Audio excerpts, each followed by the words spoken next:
Hi friends, welcome to Cooking with Kyra. I'm Kyra and this is my daughter Ellie. Hi, I hope you had a Merry Christmas.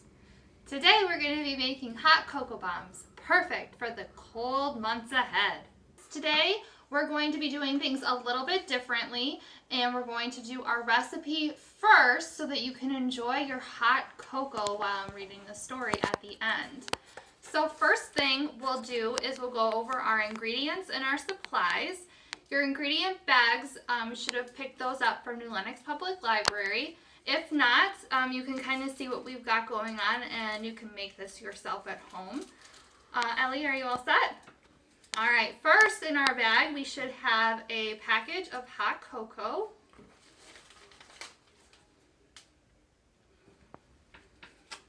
Next, we should have a bag of chocolate wafers. We should also have a bag of dehydrated marshmallows. They're the really tiny ones. A bag of star sprinkles.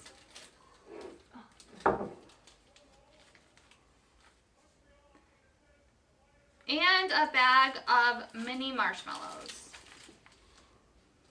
Perfect. For our supplies, for us to do this, I just put a piece of parchment paper down on our table. You can do that if you're worried about the surface that you're working on. And then also we'll need a mug for our hot cocoa. We'll need a spoon, a knife, a dome mold, which you should have received in your bag as well, a microwave safe bowl, a whisk, a measuring cup, and a saucepan. Now that we got our supplies and our ingredients ready, we're going to go ahead and get started making our hot cocoa bombs. For the first step, you'll need your microwave safe bowl and a spoon. You're going to want to put your chocolate candies into the microwave safe bowl and heat those up in the microwave for a minute. Then take them out and stir them, and then heat them up for another 30 seconds. Take them out and stir them, and you should get it pretty nice and melted by then. Looks like this. You'll also need your mold, your dome mold. This dome mold should be washed in warm soapy water before we get started and dried completely. We're going to take a scoop, about half of a tablespoon there. We're going to dump it in our mold and just in the bottom. Ellie, you want to do the other one? Oh.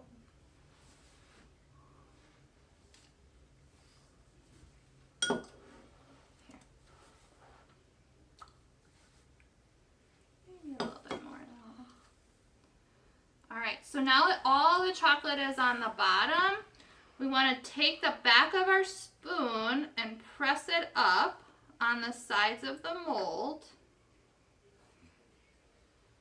And we want to try and cover up all the purple in the mold with the white chocolate. You can get it up over the edge, that's okay. That part we can kind of break off at the end. But you just want to make sure that you're not seeing any of the purple. You want to give the other side a try? Yeah, there you go. Good job. Just all around. Nice. I think you're better than I am at it.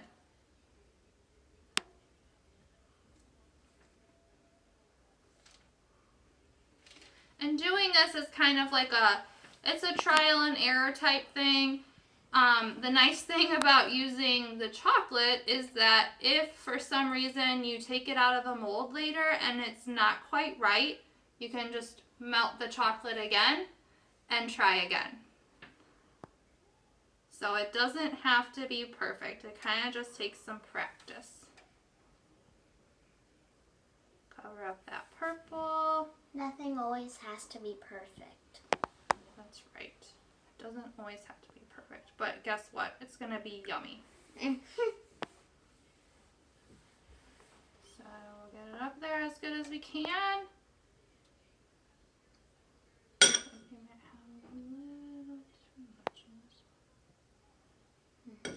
Look at mine compared to yours. Mm-hmm. All right, now we've got our mold pretty well coated on the inside. We're gonna pop this in the freezer for about a minute. That's about as long as it takes. And then we'll come back and we'll fill it up. All right, friends, so I just took this out of the freezer. They set up pretty nicely. Now we're gonna pull them out of the mold. What you wanna do is you wanna pull the mold away from the dome, kind of like this, just kind of stretch it out. Can I try? Sure, you can do the other one. Stretch out the mold. There you go. Okay. Good. There you go. And then push up on the bottom to release it out. And now we have our two halves of our sphere. Like that.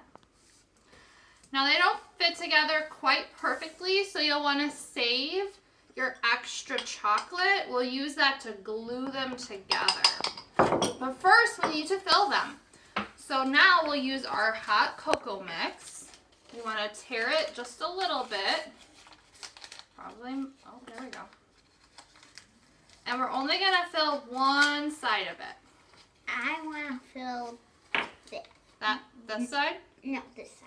This side's a little deeper. I think we can get more in this. Let's fill the one that's deeper. So we'll just fill it as full as we can get it. What about marshmallows? We'll get to the marshmallows. Without falling over. Now we're going to take our dehydrated marshmallows. Go ahead.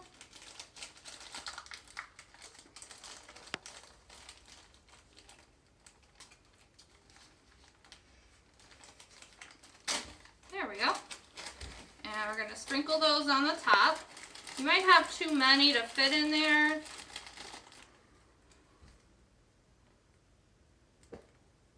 Good. Gross.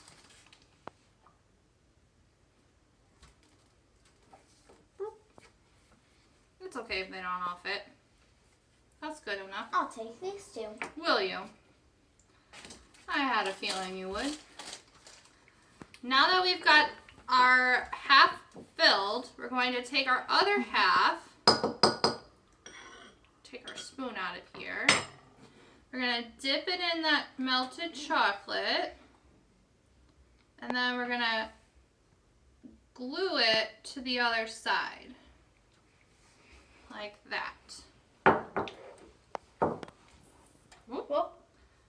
Looks like we've got a little bit of a hole on this side.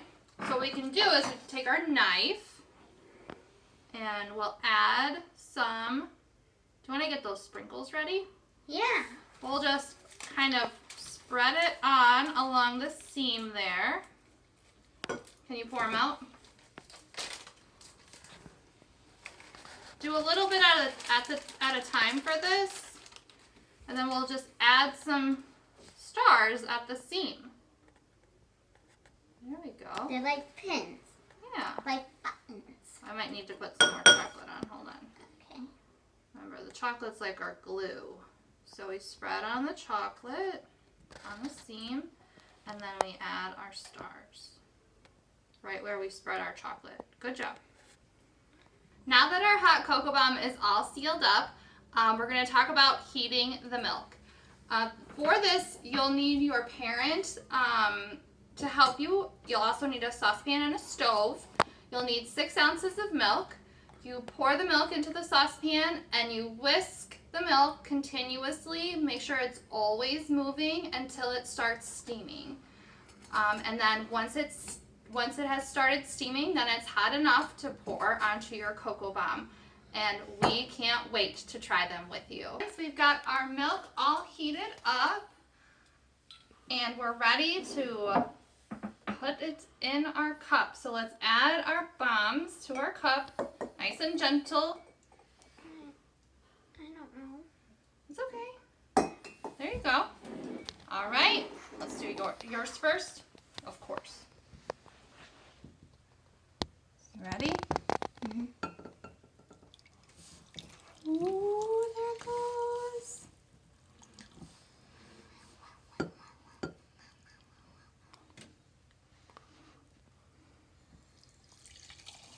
Is it doing something right now? Mm-hmm. Mine does not look like it.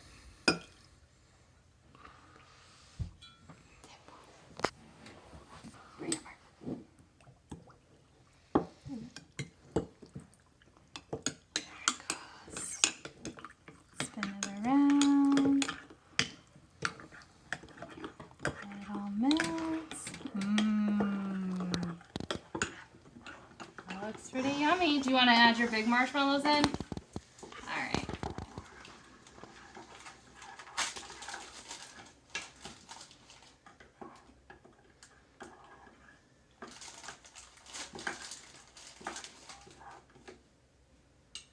Oh, you're sharing? Thank you.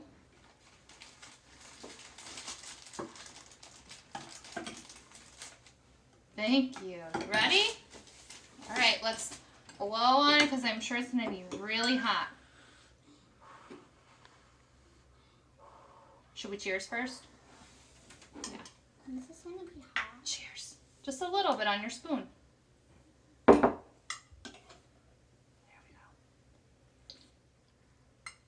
Mmm.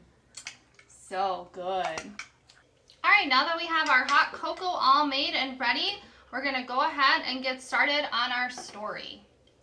Today, we're going to be reading A Loud Winter's Nap by Katie Hudson. Oh, look, all these letters. Tortoise had just snuggled in for his long winter nap when... "Hello there, Tortoise," chirped Robin. "Would you like to join our singing class?" "No," grumbled Tortoise. "I was trying to sleep. Tortoises don't like winter." "Why not?" chirped Robin. "They just don't," said Tortoise. And he packed up and left in search of a quieter home. Tortoise snuggled down in his new bed. He was just about to close his eyes when...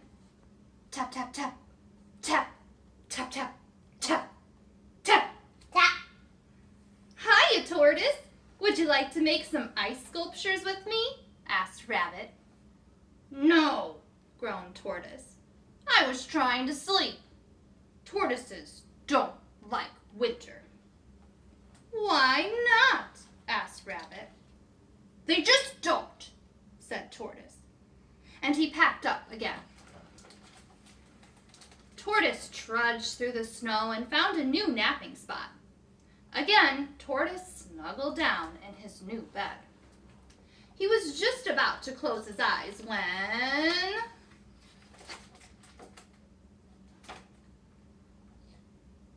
thud! Pat! Thud! Tap. Splat! "Hey, Tortoise, would you like to play in our snowball fight?" asked Squirrel. "No," Tortoise said angrily. "I'm trying to sleep. Tortoises don't like..." Winter. "Why not?" asked Squirrel. "They just don't," groaned Tortoise. "Why would anyone want to stay awake for winter?" grumbled Tortoise. He was tired and cold and needed to find a quieter place to sleep. Tortoise decided to move to higher ground. Again, Tortoise snuggled down in his new bed. He was just about to close his eyes when... da da da da da da da da da, bounce, bounce, bounce, swish, swish, swish. "Oh no!" cried Tortoise. Ker-plunk! "I do not like winter," Tortoise said. Tortoise hiked up a big snowy hill. Behind a small tree, Tortoise found a flat piece of wood. It was the perfect place for napping. He snuggled down in his new bed and was about to close his eyes when... whoosh! It wasn't a piece of wood. What was it? A sled. A sled. There he goes. He's still going. As Tortoise whizzed along, he couldn't help smiling. Maybe winter isn't so bad, he thought. And as he flew off his sled and through the air, he couldn't help giggling. Maybe winter is more than cold and snow, he thought. Shouldn't the other animals be hibernating? Oh, maybe. Maybe it's not quite time yet. Whee! As he slid across the ice, he realized he had been wrong. That night, Tortoise skated, slid, and spun with his friends late into the night. He wasn't tired or cold. Maybe some tortoises could like winter, after all. Hey, what are they drinking here? They're drinking Hot cocoa, yeah. All right, friends, I hope you enjoyed listening to A Loud Winter's Nap and making hot cocoa with us.